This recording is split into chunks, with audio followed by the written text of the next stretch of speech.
নতুন নির্বাচক পেল বাংলাদেশ নারী ও পুরুষ ক্রিকেট দল।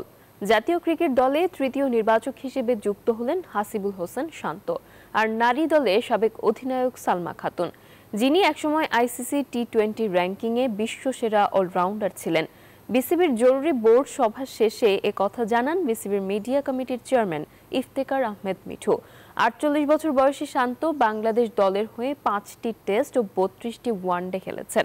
টেস্টে ৬ উইকেট ও ৯৭ রানের পাশাপাশি ওয়ানডেতে ২৯ উইকেট ও ১৭২ রান আছে তার।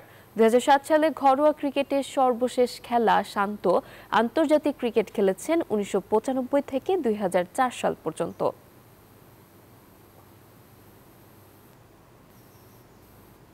বাংলাদেশে প্রথমবারের মতো আমাদের মহিলা ন্যাশনাল টিমের জন্য আমরা সালমা খাতুনকে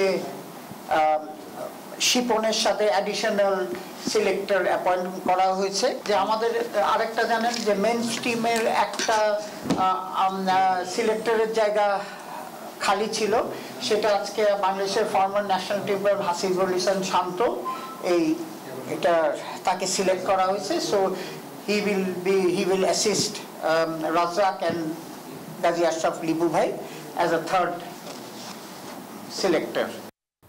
যুক্তরাষ্ট্রের ১ নম্বর জিম চেইন গোল্ড জিম এখন আবারও বাংলাদেশে।